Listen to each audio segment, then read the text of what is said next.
नमस्कार। मौसम की ताज़ा खबर में आप सभी का हार्दिक स्वागत है। जानेंगे विस्तार से संपूर्ण भारतीय राज्यों के मौसम की स्थिति के बारे में। कौन से राज्य में किस प्रकार के मौसम की स्थिति चल रही है, कहां पर आपको अत्यधिक बारिश देखने को मिल सकती है, तो साथ में कहां पर तापमान में अत्यधिक वृद्धि देखी जा रही है। और इसी के आगे हम बात करेंगे कौन कौन से राज्य में तेज़ तूफान के साथ साथ में आपको पश्चिमी हवाओं का चलन देखने को मिलेगा। और आगे बता दें कि इसी के साथ में वापस सर्दी के मौसम में क्या स्थिति देखी जा रही है। चलिए जानते हैं विस्तार से, परंतु जानने से पहले प्लीज़ जो चैनल पर पहली बार विजिट कर रहे हैं चैनल को सब्सक्राइब कर लीजिए, साथ में लाइक एंड बेल आइकन को दबाना ना भूलें, जिससे कि हर वीडियो का नोटिफिकेशन आपको मिलता रहे और समय समय पर आपको मौसम से संबंधित जानकारी प्राप्त होती रहे।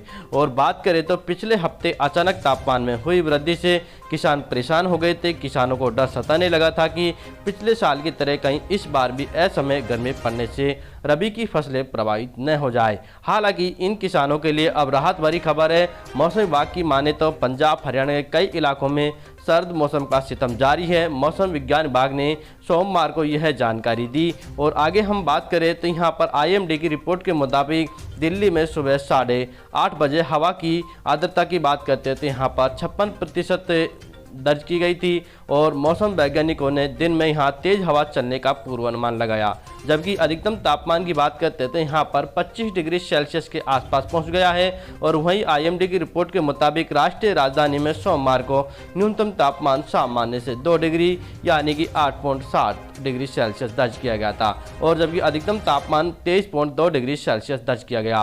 और वहीं यहाँ पर दिल्ली में एयर क्वालिटी इंडेक्स यानी कि वायु गुणवत्ता सूचकांक की बात करते हैं तो मंगलवार को सुबह 9 बजे 145 रहा और सोमवार को AQI 135 था।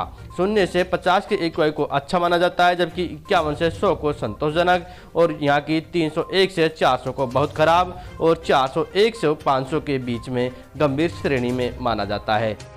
और आगे आपको बताना चाहेंगे पश्चिमी विक्षोभ के चलते 15 से 17 फरवरी के बीच कश्मीर, लद्दाख, गिलगित, बाल्टिस्तान, मुजफ्फराबाद के कुछ हिस्सों में हल्की बारिश और बर्फबारी देखी जा सकती है। इसी के दौरान अरुणाचल प्रदेश के अलग अलग हिस्सों में भी हल्की बारिश और बर्फबारी होने का अनुमान जताया जा रहा है। और वहीं उत्तर पश्चिम भारत के मैदानी इलाकों के कई हिस्सों में 25 से 35 किलोमीटर प्रति घंटा की रफ्तार से हवा चलने के आसार जताए जा रहे हैं। और वहीं आगे बात करें तो ये आपको और 40 किलोमीटर प्रति घंटा की रफ्तार में तब्दील होने के भी आसार है। मौसम विभाग ने देश के अधिकतम हिस्सों में मौसम के शुष्क रहने का पूर्वानुमान लगाया, जबकि देश के न्यूनतम तापमान में गिरावट की बात करें तो कल जम्मू कश्मीर, लद्दाख, गिलगित, बाल्टिस्तान, मुजफ्फराबाद में अधिकांश क्षेत्रों में न्यूनतम तापमान सामान्य से 5.1 डिग्री सेल्सियस यानी काफ़ी नीचे दर्ज किया गया। और वहीं हिमाचल प्रदेश, हरियाणा, चंडीगढ़, दिल्ली के कुछ हिस्सों में यहाँ पर तापमान की बात करते हैं तो न्यूनतम तापमान -3 डिग्री सेल्सियस से नीचे जा रहा था। और आगे हम बात करें तो यहाँ पर IMD की रिपोर्ट के मुताबिक अगले 2 से 3 दिनों के भीतर कोंकण, गोवा, तटीय कर्नाटक के उत्तरी भागों के कई हिस्सों में अधिकतम तापमान 35 से 38 डिग्री सेल्सियस के बीच तक पहुँचने की संभावना जताई जा रही है, जबकि पश्चिमी राजस्थान के कई जगहों पर न्यूनतम तापमान सामान्य से काफ़ी अधिक। और वहीं हम उत्तराखंड की बात करते हैं तो यहाँ पर 5 जिलों के लिए चेतावनी मौसम विभाग की ओर से 16 फरवरी तक के लिए येलो अलर्ट जारी कर दिया गया।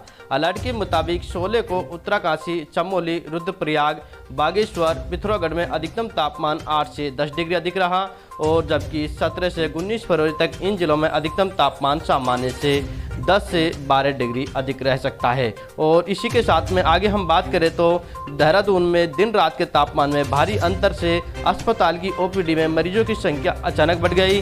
दून के अस्पताल में मंगलवार को OPD में 1848 मरीज पहुंच चुके हैं। इनमें से 455 मरीज तापमान